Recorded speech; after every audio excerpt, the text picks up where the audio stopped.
Hello students. Today we are going to discuss the one shot revision of unit third और module three. Module three जो differential calculus second है उसका हम one shot revision आज discuss कर रहे हैं। इस यूनिट में आप लोग जानते हैं कि इसके अंदर हमारे AKTU के सिलेबस के अकॉर्डिंग जो टॉपिक्स हैं वो Taylor's Maclaurin series in one variable and Taylor Maclaurin series in two variable है, including maxima minima of several variable approximation. Also there is a topic that is Jacobian. तो ये सब topic इस unit के अंदर included है। Extrema of function of several variable. Extrema मतलब maxima और मिनिमा। सेवरल में आपके टॉपिक में वैसे पहले तो टू वेरिएबल वाले की हम बात कर रहे हैं, टू वेरिएबल वाले की। तो एक्सट्रीमा यानी कि मैक्सिमा मिनिमा की बात करें तो इसका एक मैक्सिमा या मिनिमा फाइंड आउट करने के लिए टू वेरिएबल के फंक्शन का पहले हम डिस्कस करें तो प्रोसेस क्या है, पहले हम स्टेप्स को जान लेते हैं। तो यहाँ पर हमारे पास एक फंक्शन दिया होगा u, जो कि दो वेरिएबल x और y का फंक्शन होगा, ये हमें गिवन होगा और इसकी एक्सट्रीमा यानी कि मैक्सिमम या मिनिमम वैल्यू, एक्सट्रीम वैल्यू हमें फाइंड आउट करनी होगी। तो उसके लिए हम प्लान क्या एग्जीक्यूट करेंगे। सबसे पहला स्टेप वन में हम क्या करेंगे, फाइंड कर लेंगे जो भी फंक्शन है हमारा उसके लिए डेरिवेटिव फर्स्ट ऑर्डर वाले del you upon del X और del you upon del Y. साथ ही साथ हम सेकंड ऑर्डर वाले भी डेरिवेटिव निकालेंगे, del square you upon del x square जिसे हम आर से डिनोट करेंगे, del square you upon del x del y जिसे हम एच से डिनोट करते हैं, और del square you upon del y square जिसे हम टी से डिनोट करते हैं। तो ये सारी वैल्यू हमें यहाँ पर फाइंड कर लेनी है पहले स्टेप में। स्टेप टू में हमें क्या करना है कि फोर मैक्सिमा और मिनिमा या एक्सट्रीम पॉइंट के लिए, मैक्सिमा और मिनिमा के लिए या फोर एक्सट्रीम पॉइंट के लिए कंडीशन अप्लाई कर देनी है कि जो फर्स्ट ऑर्डर के डेरिवेटिव आए हैं del you upon del x उसे जीरो रखना है, del you upon del y उसे जीरो रखना है। ये इक्वेशन जो बनेगी इन्हें सॉल्व करना है। सॉल्व करके हमें फाइंड कर लेनी है एक्स की और वाई की वैल्यू। जो वैल्यू आ रही है मान लीजिए ए और बी वैल्यू हमारे पास आ जाती हैं। नेक्स्ट स्टेप में फिर हमें क्या करना है कि ये जो वैल्यू निकल कर आई है इन्हीं वैल्यू को क्या कहा जाता है, इन्हीं वैल्यू को हमें कहा जाता है स्टेशनरी पॉइंट, नरी पॉइंट्स। तो कभी कभी 2 मार्क्स में क्वेश्चन में कहा दिया जाता है कि जस्ट आप स्टेशनरी पॉइंट्स फाइंड आउट कीजिए। तो उसके लिए हमें फर्स्ट ऑर्डर के डेरिवेटिव एक्स और वाई के रेस्पेक्ट में निकालने हैं, जीरो के इक्वल रखने हैं, इक्वेशन सॉल्व कर लेनी है। जो पॉइंट्स आएंगे वो स्टेशनरी पॉइंट होंगे। स्टेशनरी पॉइंट किन्हें कहते हैं, जिन पर फंक्शन मैक्सिमम या मिनिमम या सैडल पॉइंट बन जाता हो, ऐसे पॉइंट को हमें क्या बोलते हैं, स्टेशनरी पॉइंट।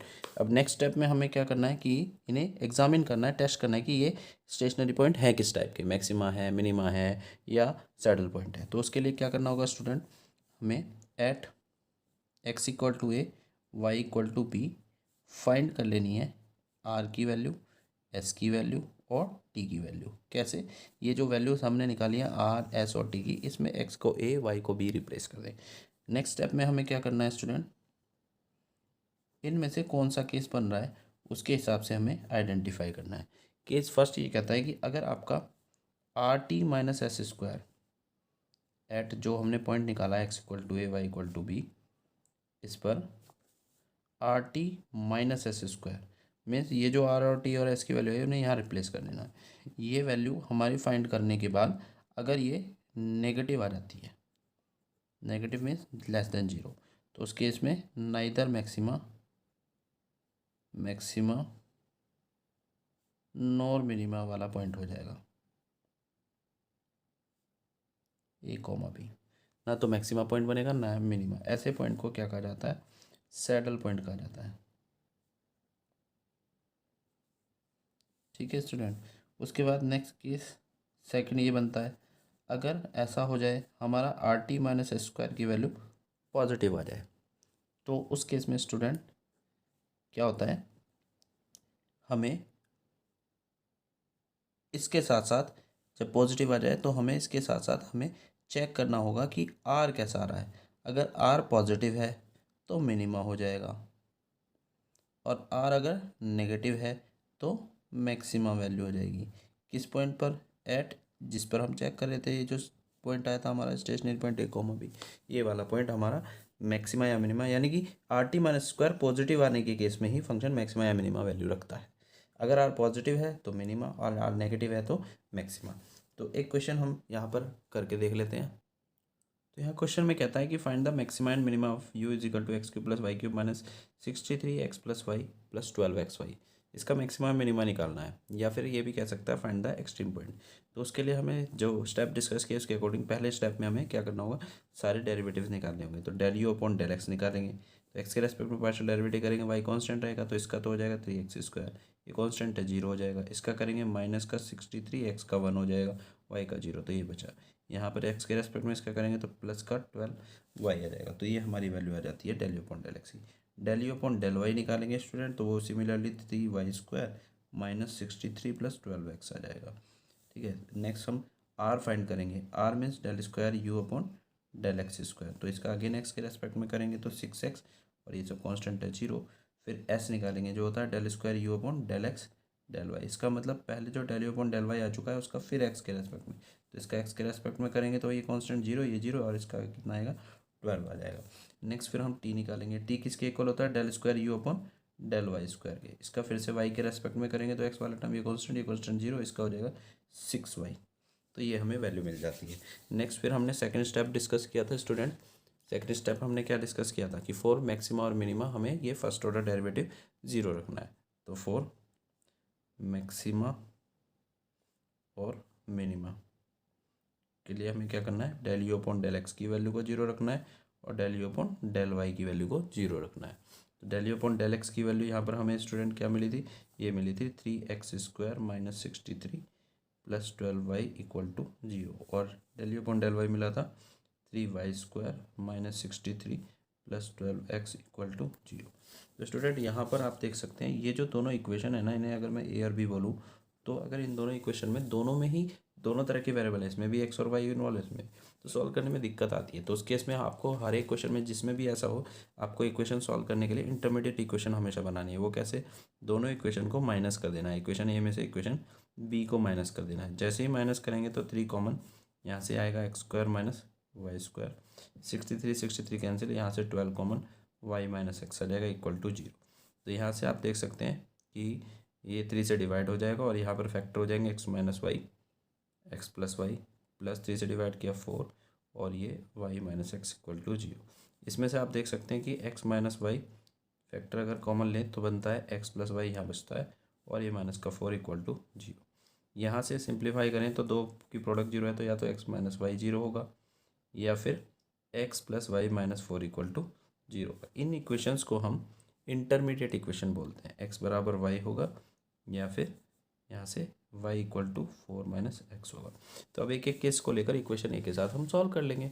तो अगर हम इसकी बात करते हैं x इक्वल टू वाई, तो इसे यूज़ कर लेंगे इन किसी भी एक इक्वेशन में, इक्वेशन ए में या बी में।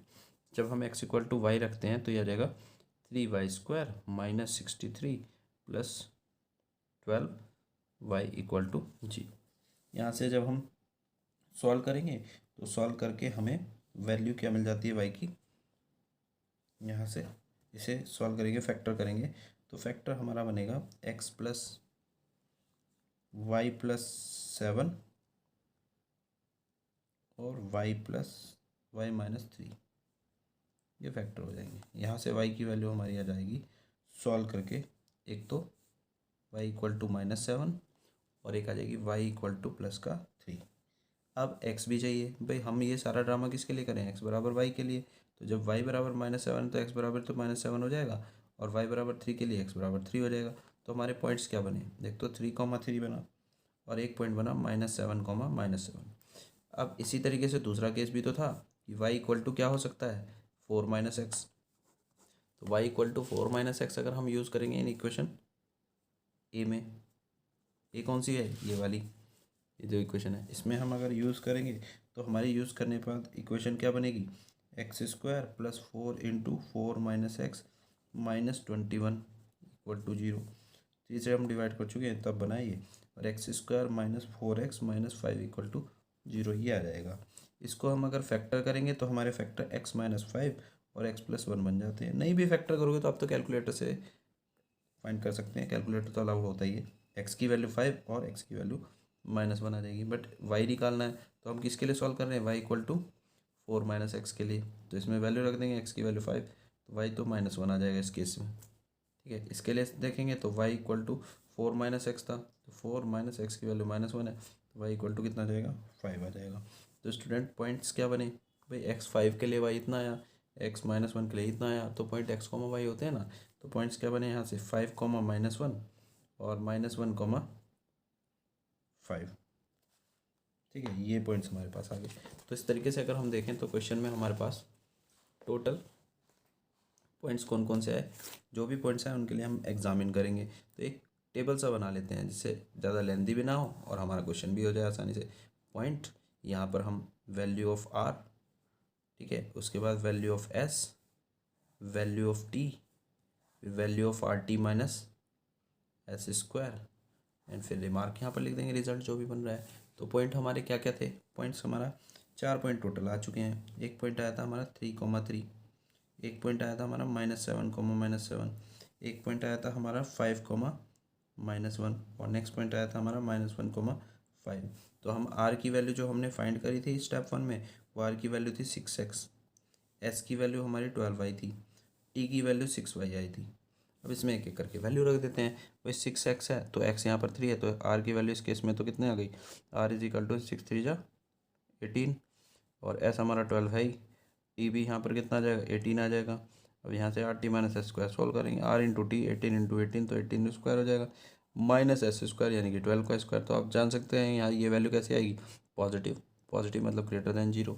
और हमने पढ़ा था जब भी ये पॉजिटिव आए स्टेप 3 में डिस्कस किया था ना कि अगर RT - S स्क्वायर पॉजिटिव आ जाता है ग्रेटर देन 0, तो फंक्शन या तो मैक्सिमम होगा या मिनिमा, दोनों में से क्या होगा कंफर्म करने के लिए आर की वैल्यू को देख लेंगे। आर पॉजिटिव है तो मिनिमा, आर नेगेटिव है तो मैक्सिमम हो जाएगा। तो यहाँ पर अगर हम देखें तो ये पॉजिटिव आ रहा है, अब इसके लिए आर को भी ऑब्जर्व करें तो आर भी हमारा क्या था, पॉजिटिव था। इसके पॉजिटिव आने के बाद ही आपको आर को देखना है। अगर RT - S स्क्वायर पॉजिटिव आया तभी आपको जाकर वापस आर देखना है। अगर ये पॉजिटिव ना अगर नेगेटिव आया तो नेदर मैक्सिमा नॉर मिनिमा हो ही जाना है। पर अगर ये पॉजिटिव आया तो मैक्सिमा या मिनिमा दोनों में से कुछ होगा, वो कन्फर्म कौन करेगा, आर की वैल्यू। तो आर की वैल्यू यहाँ पर पॉजिटिव है, तो यहाँ पर आर भी पॉजिटिव है, तो RT - S स्क्वायर तो पॉजिटिव है, और आर की वैल्यू भी क्या आ रही है, पॉजिटिव आ रही है। पॉजिटिव मतलब ग्रेटर देन 0, तो इसका मतलब रिमार्क के अकॉर्डिंग फंक्शन क्या हो जाएगा, मिनिमा हो जाएगा।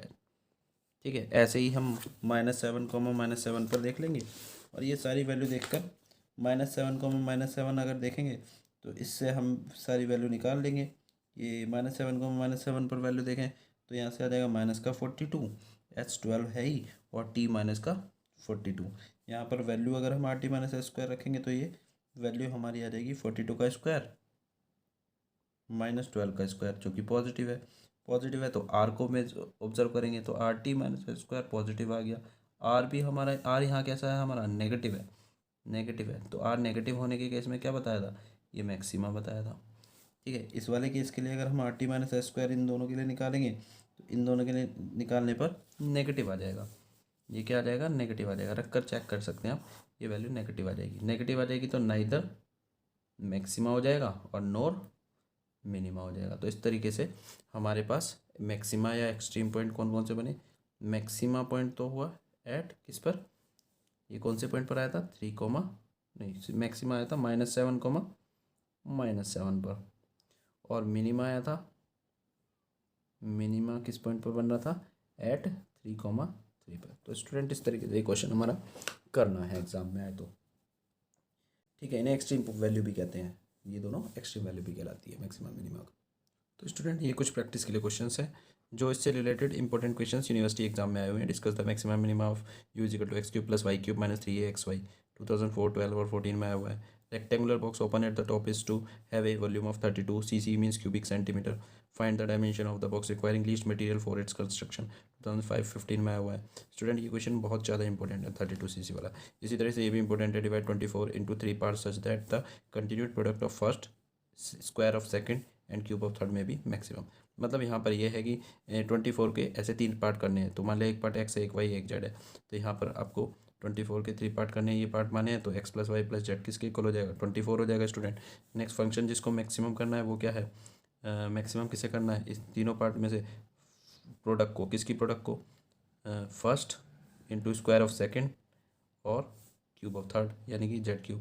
ये वो फंक्शन है जिसे हमें मैक्सिमाइज मिनिमाइज करना है। पर फंक्शन 3 वेरिएबल का है और हमारा क्वेश्चन जो मेथड कहता है वो 2 वेरिएबल के लिए काम करता है। तो एक वेरिएबल को हम यहाँ से उठाकर ये वैल्यू रख देंगे इस इक्वेशन से। तो अगर मैं जेड की वैल्यू यहाँ पर रख देता हूँ तो हमारा 2 वेरिएबल में कन्वर्ट हो जाएगा।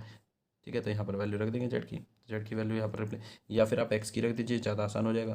तो एक्स, क्योंकि नहीं तो क्यूब सॉल्व करना पड़ेगा। एक्स की वैल्यू यहाँ से रख देंगे तो ये हमारा क्या आ जाएगा एक्स की वैल्यू रखने पर 24 - 5 - z into y square into z cube. अब ये वाई और जेड में बन गया। तो वो जो सारे फार्मूले बनाए थे वो एक्स और वाई में थे, उन्हें बस वाई और जेड में लेते हुए हमें ऐसे ही सॉल्व करना है। तो ये क्वेश्चन भी इंपॉर्टेंट है। तो यहाँ पर Lagrange's method of undetermined multiplier next topic हम डिस्कस कर रहे हैं, जिसमें हमें क्या करना होगा, फाइंड मैक्सिमा या मिनिमा फाइंड आउट करना होगा। एक 3 वेरिएबल का फंक्शन होगा एक्स वाई जेड का, और उनमें आपस में एक रिलेशन दिया होगा, एक्स वाई जेड में एक इक्वेशन दी होगी। ये तो फंक्शन दिया होगा, एक इक्वेशन दी होगी, मीन्स एक फंक्शन होगा और एक इक्वेशन। इसमें हमें जिस फंक्शन को मैक्सिमाइज मिनिमाइज करने को कहेगा उसे हमें स्मॉल एफ कंसिडर कर लेना है, और जिस कंडीशन के अंडर में कह रहा है उसे फाई कंसिडर कर लेना है। तो इसको सॉल्व करने के लिए लैग्रांजे मल्टीप्लायर मेथड कैसे लगाना है, स्टेप्स क्या है। पहले स्टेप 1 में हमें क्या करना है, स्टेप 1 में हमें जो फंक्शन मैक्सिमाइज या मिनिमाइज करना है उसे एफ कंसिडर कर लेना है। फंक्शन टू बी मैक्सिमाइज और मिनिमाइज, जिसे हमें मैक्सिमाइज मिनिमाइज करना है उसे एफ कंसिडर कर लेना। और जो इक्वेशन दी है उसमें कॉन्स्टेंट टर्म को एक साइड छोड़ते हुए बाकी पार्ट को फाई कंसिडर कर लेना, फाई फंक्शन कंसिडर करने हैं कंडीशन से, कंडीशन या इक्वेशन भी कह सकते हैं। इक्वेशन से जो मिलेगा उसे फाई फंक्शन कंसिडर। तो ये स्टेप 1 हमारा हो गया। स्टेप 2 में हमें क्या करना है, स्टेप 2 में हमें लैग्रांजे इक्वेशन लिखनी है। लैग्रांजेस इक्वेशन लिखनी है। वो लैग्रांजेस इक्वेशन क्या होती हैं, ये इक्वेशन होगी del F upon del x plus lambda del phi upon del x equal to 0। इसी तरह से del F upon del y plus lambda del phi upon del y equal to 0, और del F upon del z plus lambda del phi upon del z equal to 0। ये equation जो आएंगी A B C, इन तीनों equation को हम लैग्रांजे equation बोलते हैं। Next step में हमें क्या करना है, इनको सॉल्व करके एक्स और वाई और जेड की वैल्यू निकालनी है। वही हमारे एक्सट्रीम पॉइंट यानी कि मैक्सिमा या मिनिमा पॉइंट बनेंगे। तो उसे सॉल्व करने का प्रोसीजर क्या है, फ्रॉम ए से सॉल्व करके माइनस लेमडा की वैल्यू निकाल लो, फ्रॉम बी से सॉल्व करके माइनस लेमडा की वैल्यू निकाल लो, और फ्रॉम सी से भी सॉल्व करके क्या निकालनी है, माइनस लेमडा। इससे माइनस लेमडा की वैल्यू जब सॉल्व करोगे तो वो सॉल्व करके आ जाएगी, कितना आ जाएगा, del F upon del X upon del phi upon del x.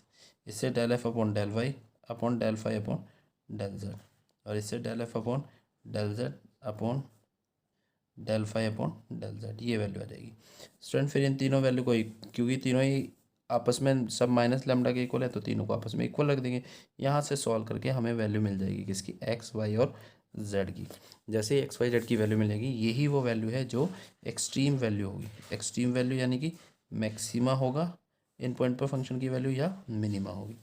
Question में मैक्सिमा या मिनिमा वैल्यू पूछे तो इन पॉइंट को उठाकर फंक्शन में रख देना, जिस पे ज़्यादा वैल्यू आएगी वो मैक्सिमा, जिस पे कम आएगी वो मिनिमा पॉइंट हो जाएगा। तो स्टूडेंट यहाँ पर एक एग्जांपल हम ले रहे हैं, इसमें कह रहा है find the shortest distance from the point this to the sphere. इस पॉइंट की स्फीयर से शॉर्टेस्ट डिस्टेंस फाइंड करनी है।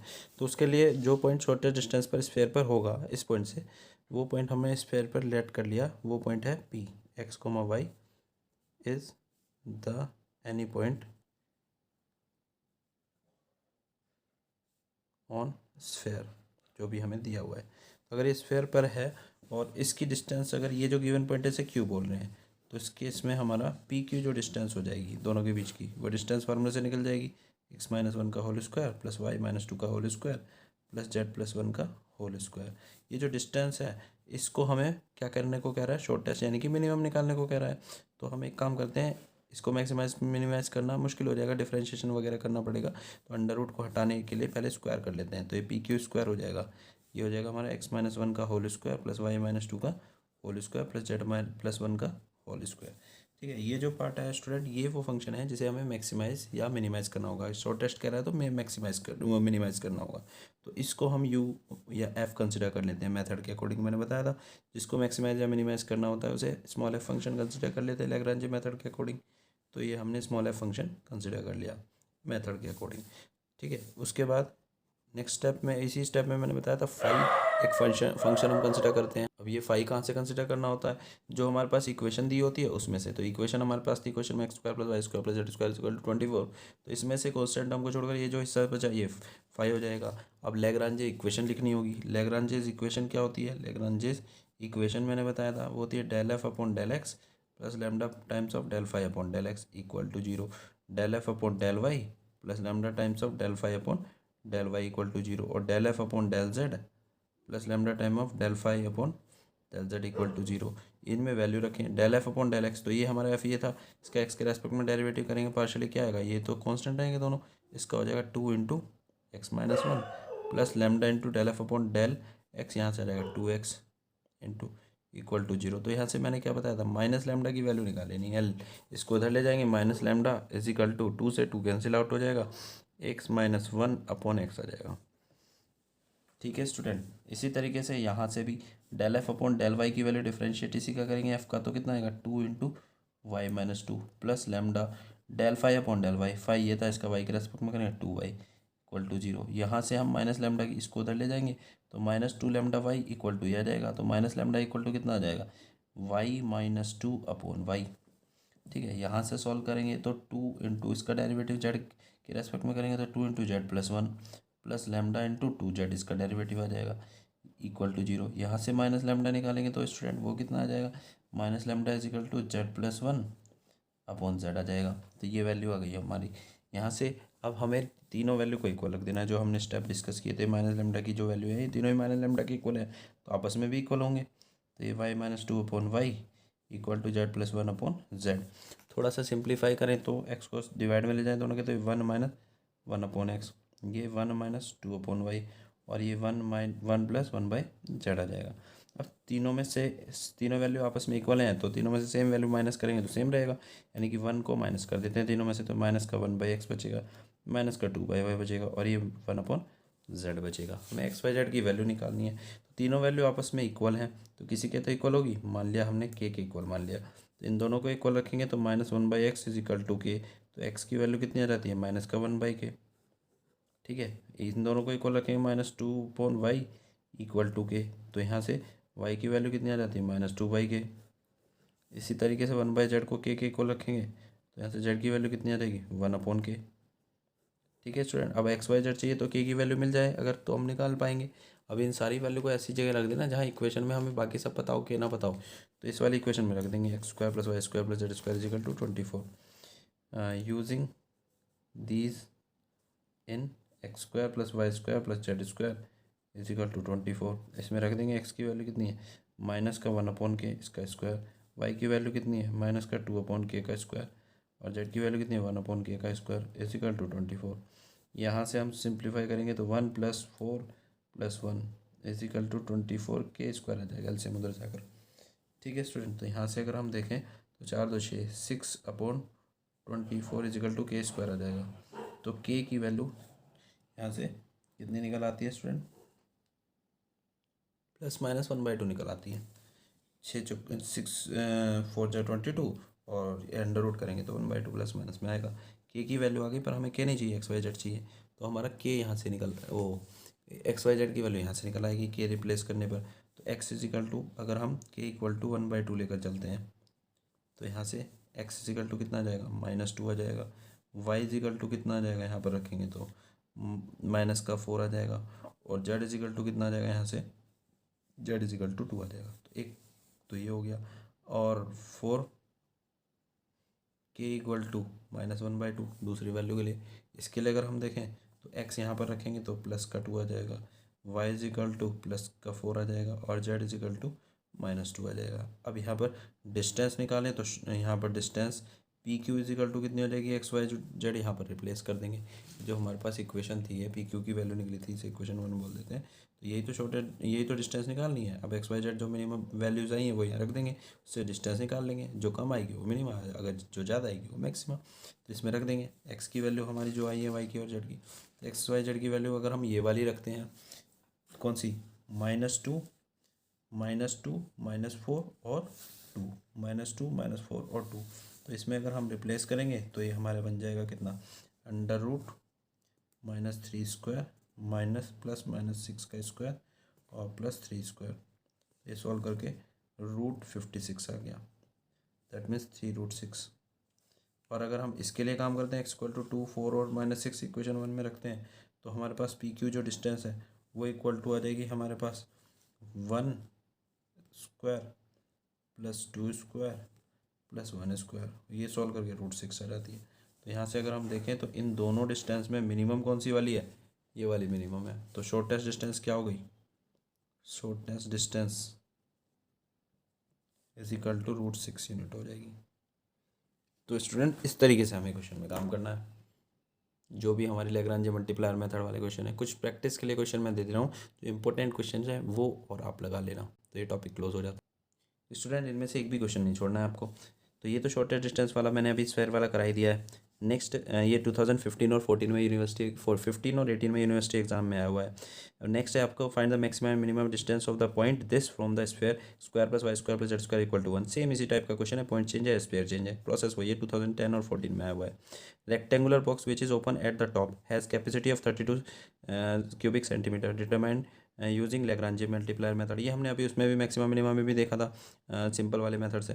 तो अगर हम लैग्रांज मल्टीप्लायर से कहते हैं तो फिर उसी से ही करना पड़ेगा। तो ये भी यूनिवर्सिटी एग्जाम में 2011, 14, 15 में आया हुआ है। नेक्स्ट ये क्लास नोट्स में कराया हुआ है लैग्रांज मल्टीप्लायर मेथड से। Find the dimension of the rectangular box of maximum capacity whose surface area is given. तो बॉक्स ओपन और क्लोज ये भी क्लास में कराया हुआ क्वेश्चन है, बहुत अच्छा क्वेश्चन है, ठीक है। तो ये भी आपको कर लेना है। फिर डिवाइड ए नंबर इनटू 3 पार्ट्स, तो ये आप उससे भी कर सकते हैं, किसे, नॉर्मल मेथड से जो अभी डिस्कस किया था उससे मैंने एक्सप्लेन भी किया आपको, और नहीं तो आप फिर इससे भी कर सकते हैं लैग्रांज मल्टीप्लायर मेथड से। तो ये क्वेश्चन आपको अच्छे से कर लेने हैं। आई होप इनमें से कम से कम एक क्वेश्चन तो आपको यूनिवर्सिटी एग्जाम में मिल ही जाएगा। और लैग्रांज का श्योर शॉट एक क्वेश्चन आता ही है यूनिवर्सिटी एग्जाम में।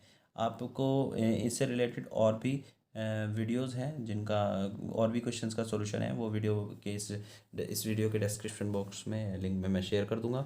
अब इस यूनिट में जो टॉपिक बचता है, एक नेक्स्ट बचता है जैकोबियन, ठीक है। जैकोबियन जो नेक्स्ट टॉपिक है इसका, वो टॉपिक हम क्योंकि वीडियो काफ़ी लेंदी हो जाएगी इसलिए उसका जो लिंक है टॉपिक का जैकोबियन का, वो मैं इस वीडियो के डिस्क्रिप्शन बॉक्स में शेयर कर दूंगा। सेपरेट वीडियो बनाई हुई है वो जैकोबियन से रिलेटेड, उसमें इंपॉर्टेंट क्वेश्चंस हैं, तो वो भी आप कर लीजिएगा। तो इस तरीके से आपके ये टॉपिक कवर हो जाएगा। और कुछ मैं प्रैक्टिस सेट जो दैट मीन्स यूनिवर्सिटी एग्ज़ाम के प्रीवियस ईयर के क्वेश्चन पेपर का सॉल्यूशन भी शेयर कर रहा हूँ, तो वो भी PDF इस वीडियो के लिंक में आपको डिस्क्रिप्शन बॉक्स में उसका लिंक मिल जाएगा। जहाँ पर आप वीडियो देख रहे हैं उसके जस्ट नीचे जहाँ पर लिखा हुआ है वीडियो का टाइटल, उसमें आप देखेंगे, क्लिक करेंगे तो आपको बहुत सारी वीडियो के लिंक मिल जाएंगे टॉपिक वाइज, तो वहाँ से आप देख सकते हैं प्रीवियस ईयर के क्वेश्चन पेपर का सॉल्यूशन, और जितने भी और भी टॉपिक्स हैं सिलेबस में उन सब का वीडियो सॉल्यूशन आप देख सकते हैं।